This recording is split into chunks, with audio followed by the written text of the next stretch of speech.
Shalom, selamat pagi Bapak, Ibu, dan saudara-saudaraku sekalian. Kembali kita akan mulai ibadah persekutuan kita hari ini. Untuk itu saya akan pertama-tama mengajak Bapak, Ibu, saudaraku sekalian berdoa bersama-sama untuk membuka ibadah kita. Mari kita berdoa. Bapa kami yang di surga, sungguh kami bersyukur kami masih diberi kesempatan dan juga kesehatan untuk beribadah. Bersekutu bersama anggota keluarga kami, juga saudara-saudara seiman kami, walau kami tidak bertemu secara langsung. Kami percaya Engkau hadir dan memberkati ibadah kami hari ini. Biarlah segala hormat dan pujian boleh kami persembahkan kepadamu, sebab Engkau Allah yang layak untuk dipuji dan dimuliakan sampai selama-lamanya. Di dalam nama Tuhan Yesus Kristus, Putra-Mu yang tunggal, kami panjatkan doa kami. Amin. Bapak, Ibu, saudaraku sekalian, mari kita siapkan hati kita untuk memuji dan meninggikan nama Tuhan. Kita akan memujikan pujian Satu Hal Yang Kurindukan, ya Tuhan.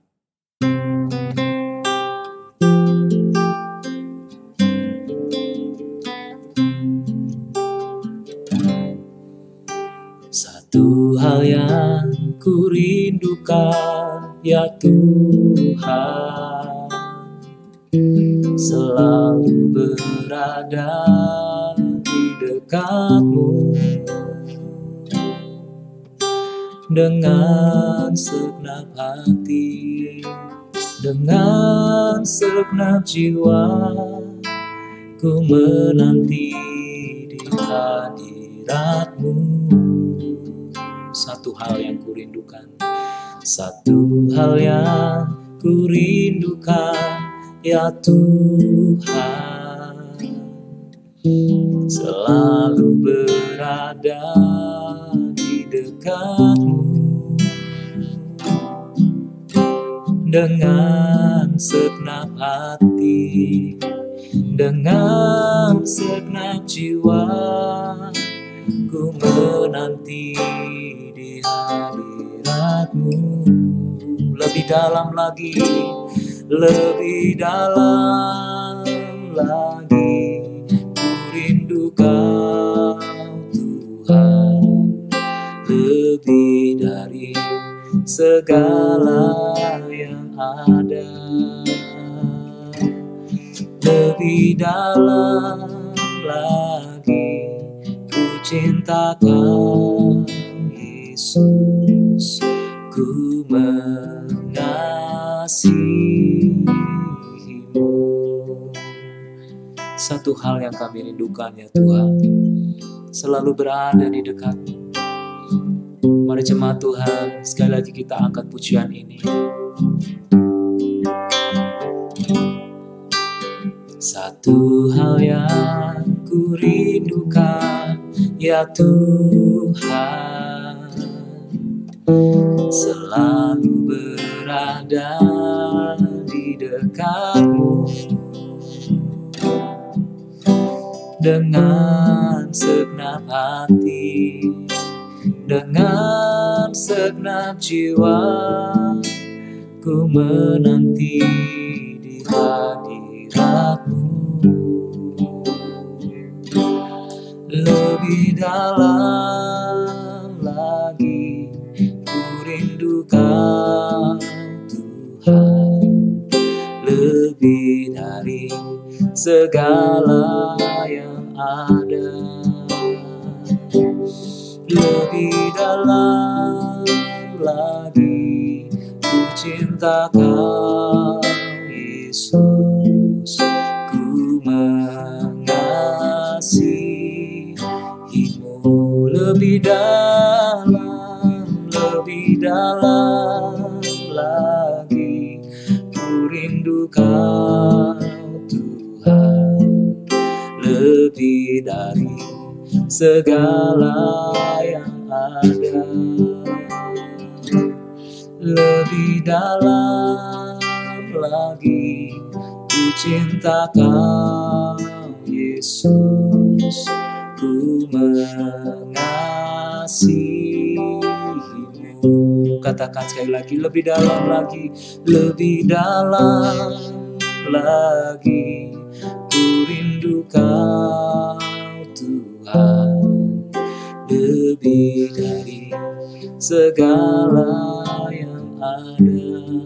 Lebih dalam lagi, lebih dalam lagi.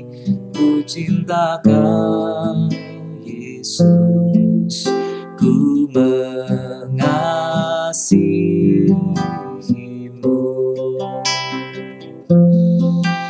ku mengasihimu,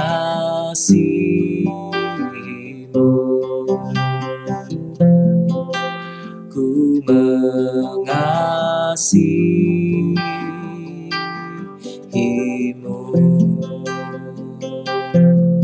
Haleluya, kami mengasihimu, kami merindukan Engkau ya Tuhan. Oh, kerinduan hati kami menyembah-Mu. Mari jemaat Tuhan, kita sembah Tuhan, kita agungkan Dia, kita tinggikan Dia lewat pujian mulut kita, syukur dari hati kita. Haleluya, kami bersyukur. Satu hal yang kurindukan ya Tuhan, Engkaulah kekuatan kami. Ku menanti Engkau di hadirat-Mu. Dengan segenap jiwa kami tinggikan Engkau Tuhan. Haleluya.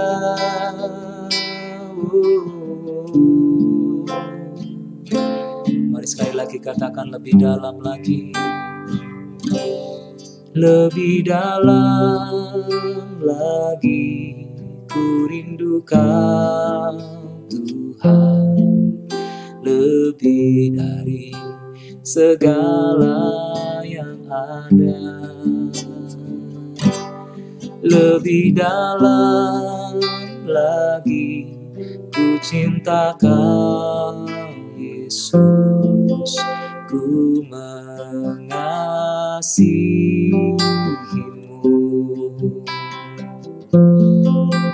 ku mengasihimu,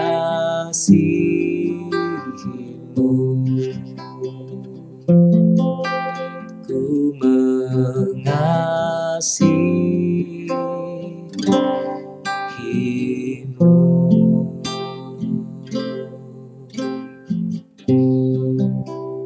Bapak, Ibu, saudaraku sekalian, kita akan mempersiapkan hati kita untuk mendengarkan firman Allah. Biarlah firman Allah bekerja dan menerangi hati kita, sehingga kita mengerti akan kehendak Allah atas kehidupan kita, pribadi lepas pribadi. Bapak, Ibu, dan saudaraku sekalian, kita akan mempersiapkan hati kita untuk mendengarkan firman Allah. Biarlah firman Allah bekerja dan menerangi hati kita, sehingga kita mengerti akan kehendak Allah atas kehidupan kita, pribadi lepas pribadi. Sebuah pujian yang indah berkata, apa yang kau alami kini mungkin tak dapat engkau mengerti. Cobaan yang engkau alami tak melebihi kekuatanmu. Pelangi kasihnya. Apa yang kau alami kini mungkin tak dapat engkau mengerti. Cobaan yang engkau alami tak melebihi kekuatanmu. Tuhanmu tak akan memberi ular beracun pada yang minta roti. Satu hal tanamkan di hati, indah semua yang Tuhan beri. Tangan Tuhan sedang merindah, tangan Tuhan sedang merindah suatu karya yang agung mulia. Saatnya kan tiba nanti, kau lihat pelangi kasih-Nya. Apa yang kau alami kini? Apa yang kau alami kini mungkin tak dapat engkau mengerti. Cobaan yang engkau alami tak melebihi kekuatanmu. Tuhanmu tak akan memberi ulang. Tuhanmu tak akan memberi ular beracun pada yang minta roti. Satu hal tanamkan di hati, indah semua yang Tuhan beri. Tangan Tuhan sedang merendah, tangan Tuhan sedang merendah suatu karya yang agung mulia. Saatnya kan tiba nanti, kau lihat pelangi kasih-Nya. Tangan Tuhan, tangan Tuhan sedang merendah suatu karya yang agung mulia. Saatnya kan tiba nanti, kau lihat pelangi kasih-Nya. Kau lihat pelangi kasih-Nya. Kau lihat pelangi kasih-Nya.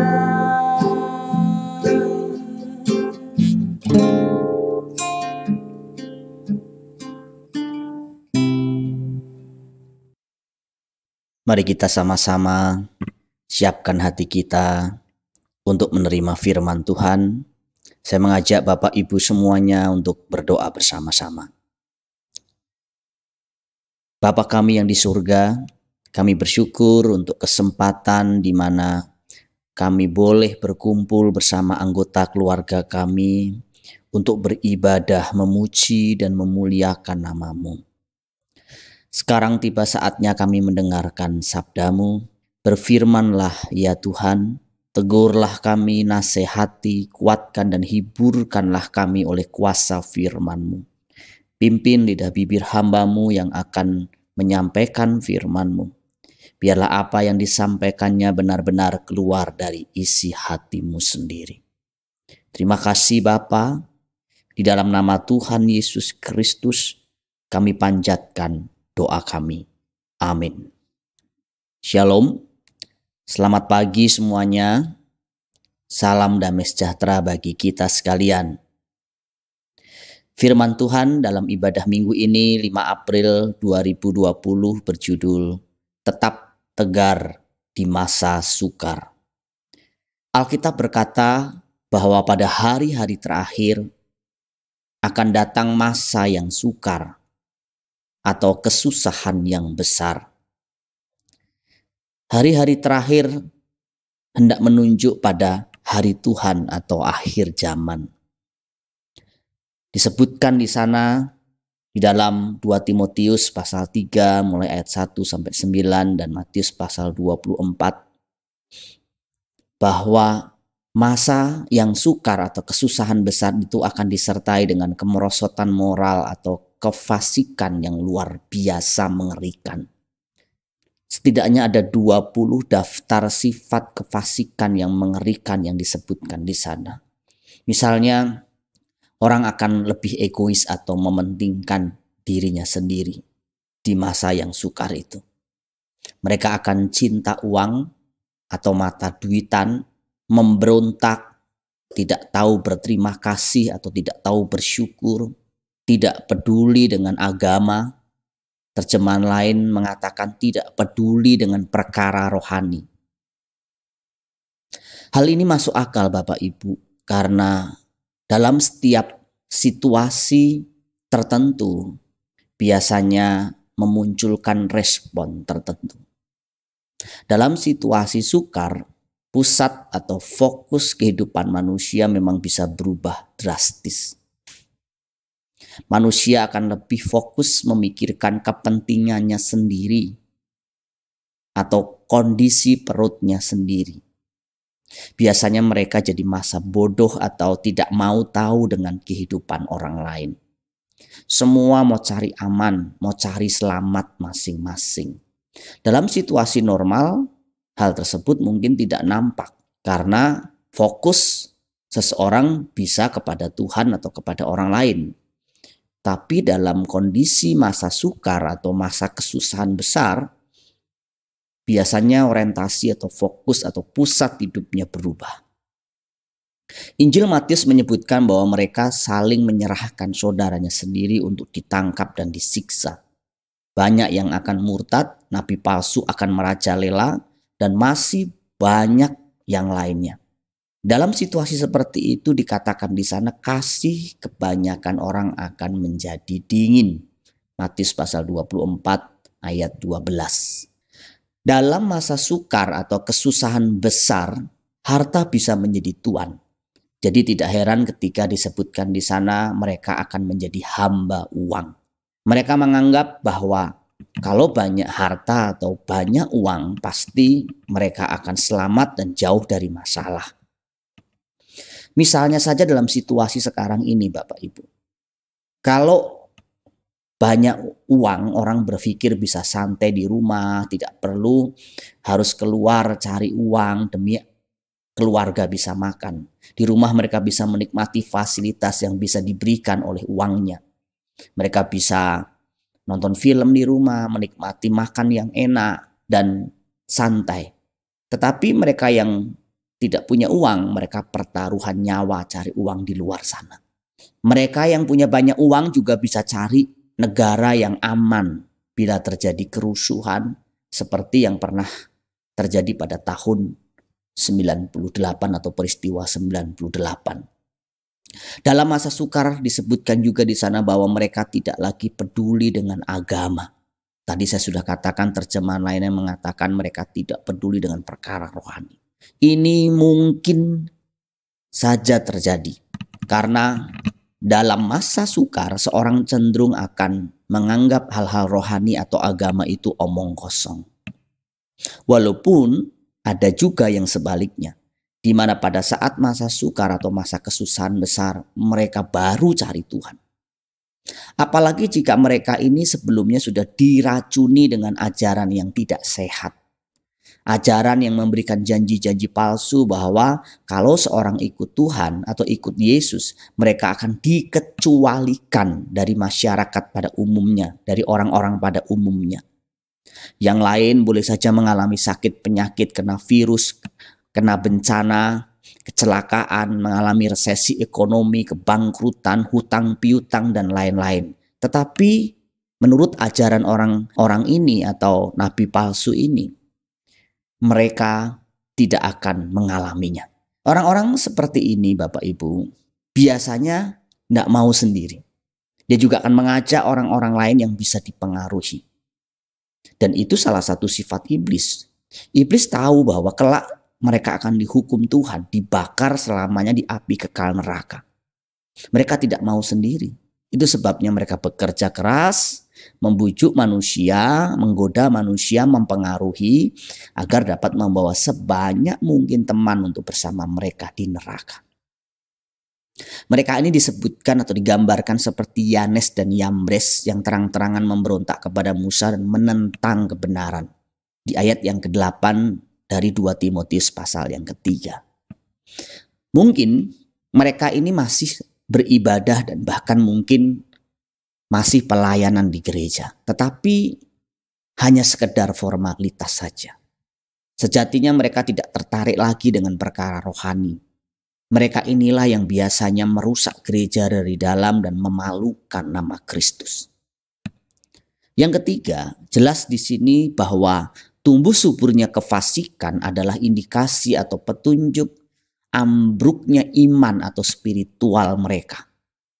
Bahwa spiritual mereka tidak cukup kuat menopang kehidupan mereka di masa sukar. Mereka ini sebenarnya sudah digambarkan dalam Alkitab seperti rumah yang dibangun di atas fondasi pasir. Atau rumah yang dibangun dengan bahan dasar jerami atau kayu bakar yang mudah terbakar oleh api pencobaan. Mereka seperti benih yang jatuh di tanah berbatu-batu yang hanya tumbuh sebentar saja karena tipis tanahnya. Ketika terkena sinar matahari, menjadi layu dan kering. Mereka nampak rajin atau bersemangat beribadah, rajin belajar firman ataupun pelayanan. Namun dasarnya, entah itu motifnya, ajarannya maupun karakternya masih sangat lemah. Sehingga mereka hanya tahan sebentar saja dalam perjalanan waktu, terutama ketika berhadapan dengan cobaan atau masa sukar seperti yang sekarang kita hadapi seperti ini. Iman mereka kandas. Mereka murtad dan meninggalkan Tuhan. Iman mereka bukan iman sejati yang mengalahkan dunia seperti yang digambarkan oleh Rasul Yohanes. Iman mereka adalah iman palsu yang dikalahkan oleh dunia dengan segala ujiannya. Mereka seperti Yudas Iskariot yang tamak akan uang atau mata duitan yang kemudian menjual gurunya demi 30 keping perak. Mereka seperti Karl Marx yang karena kepahitan dengan gereja menjual jiwanya kepada iblis dan membuat teori komunis. Mereka seperti Esau yang menjual hak kesulungan demi semangkuk bubur kacang merah. Mereka menjual atau menukar iman mereka hanya demi kenikmatan sesaat di dunia ini. Mereka ini adalah orang-orang yang pernah dekat dengan Tuhan. Mereka mengenal kebenaran tetapi kemudian hari memilih menjauh dan bahkan memusuhi Tuhan. Dan kita semua punya potensi seperti mereka. Jadi kita juga harus waspada Bapak Ibu saudaraku sekalian. Jangan merasa kita kuat, jangan merasa kita hebat. Terus kemudian kita santai, kita tidak memaksimalkan potensi, terutama kita tidak memperdalam hubungan kita dengan Allah dan belajar kebenaran.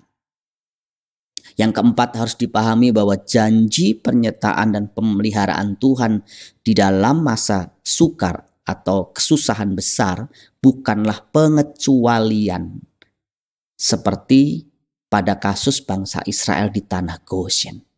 Karena banyak orang berpikir kalau kita sebagai orang Kristen kita dikecualikan dalam masa-masa sukar. Kita tidak perlu mengalami masalah, kita tidak perlu terkena virus corona, kita tidak perlu sakit, kita tidak perlu mengalami kebangkrutan dan sebagainya. Walaupun kita mengalaminya nanti Tuhan ambil alih. Padahal Alkitab dengan jelas berkata pencobaan-pencobaan yang kamu alami ialah pencobaan-pencobaan biasa yang tidak melebihi kekuatan manusia. Sebab Allah setia dan karena itu Ia tidak membiarkan kamu dicobai melampaui kekuatanmu. Pada waktu kamu dicobai, Ia akan memberikan kepadamu jalan keluar sehingga kamu dapat menanggungnya. 1 Korintus 10 ayat 13. Terjemahan lain yang lebih mudah dimengerti demikian berbunyi, setiap cobaan yang saudara alami adalah cobaan lazim yang dialami manusia. Tetapi Allah setia pada janjinya. Ia tidak akan membiarkan saudara dicobai lebih daripada kesanggupanmu.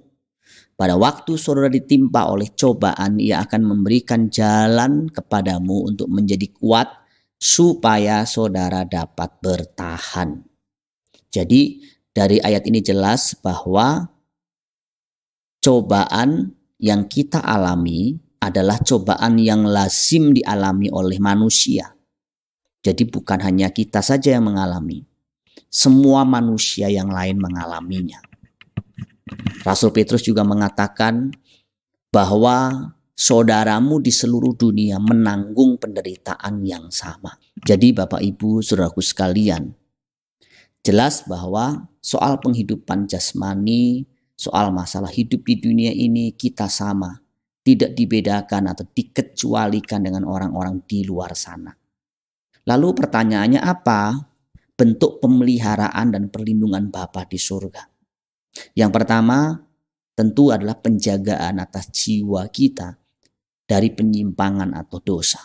Tuhan sebenarnya lebih fokus memperhatikan jiwa kita dari hanya sekedar kebutuhan jasmani kita.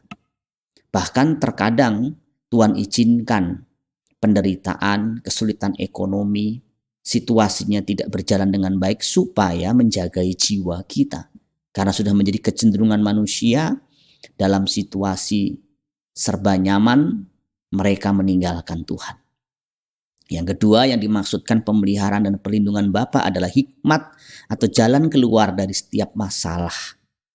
Tentu sesuai dengan cara dan waktunya Tuhan. Kita juga sudah membuktikan dalam perjalanan waktu bahwa Tuhan telah menolong kita dalam begitu banyak masalah dan kasus sampai hari ini. Mungkin tidak terhitung banyaknya masalah yang kita dapat selesaikan bersama dengan Tuhan.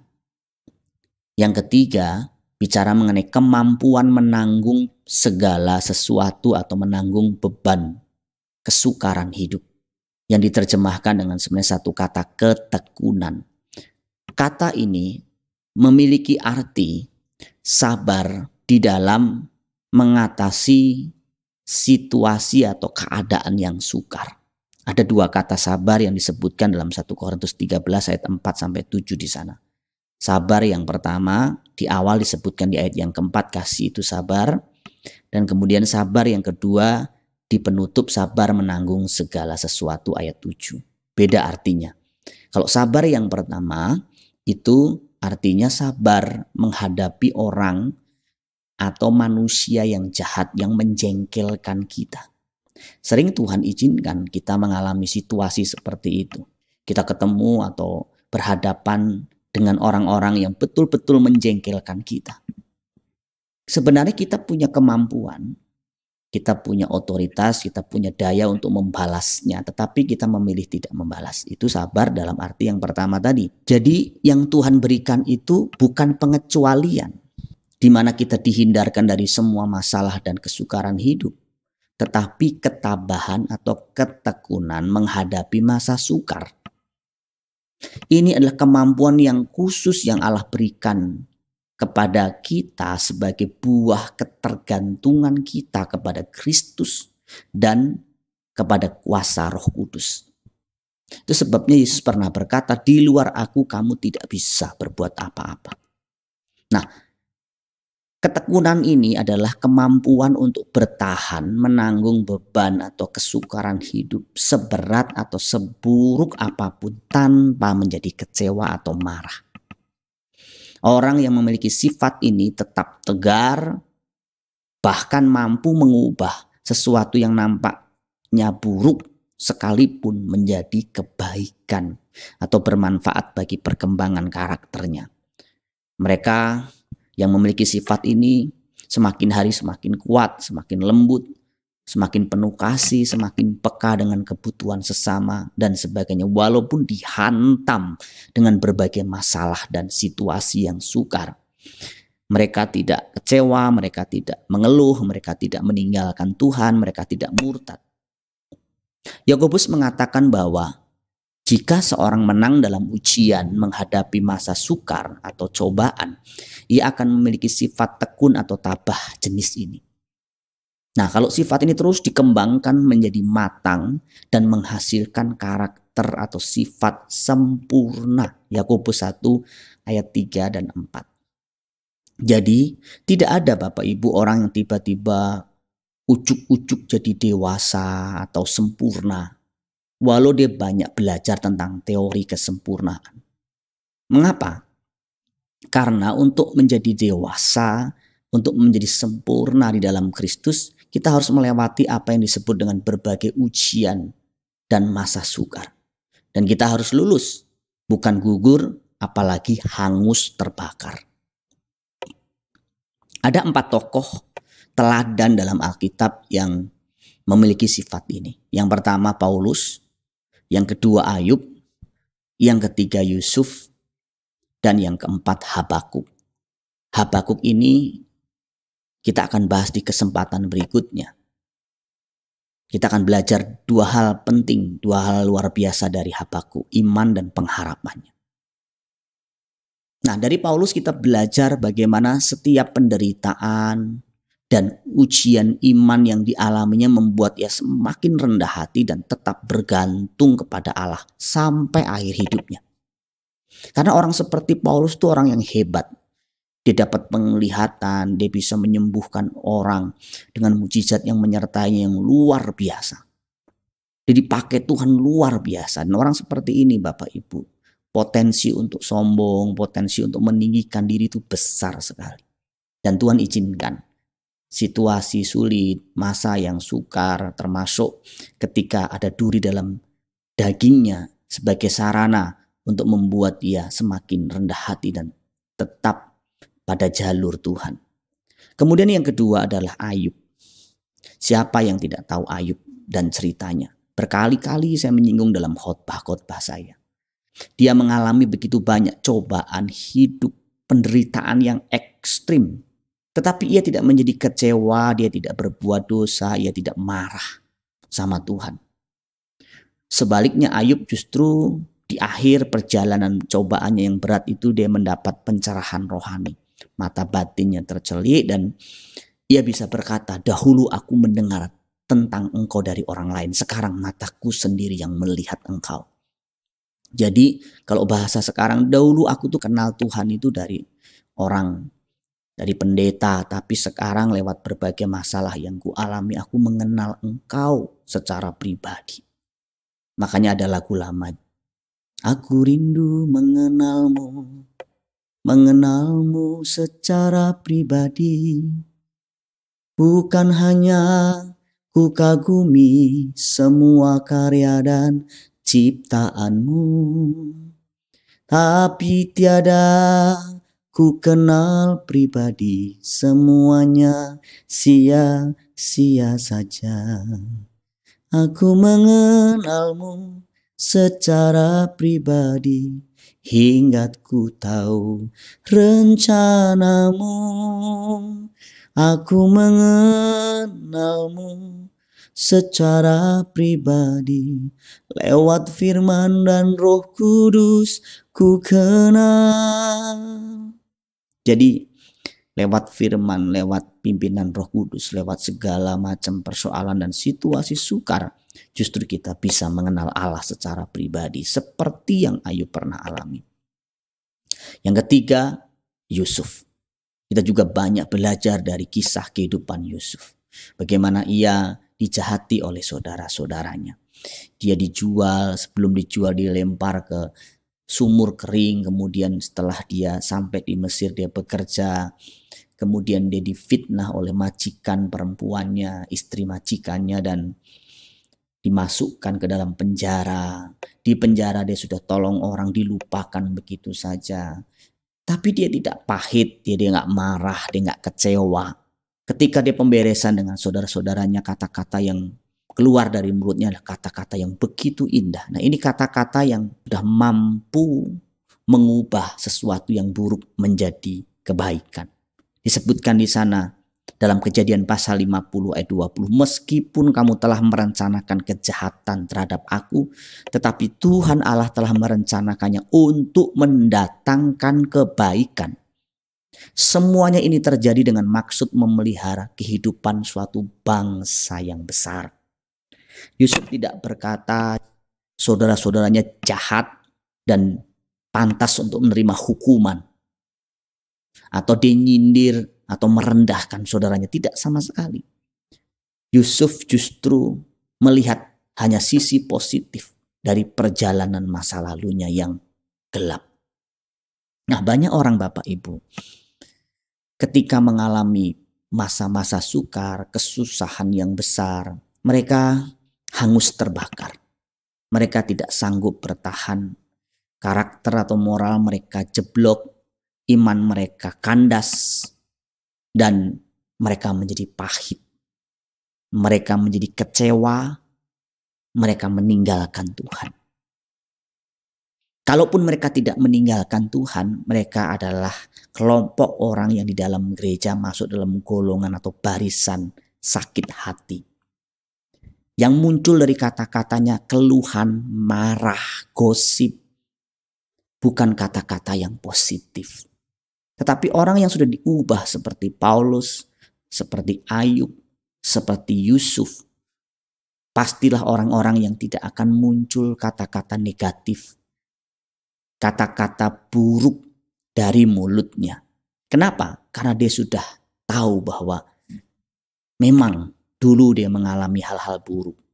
Dulu dia mengalami hal-hal yang tidak enak. Dia dirancang, dia dijebak, dia difitnah, dia dikhianati, dia diperlakukan tidak baik. Dia sadar sepenuhnya ada orang-orang yang menjahati dia.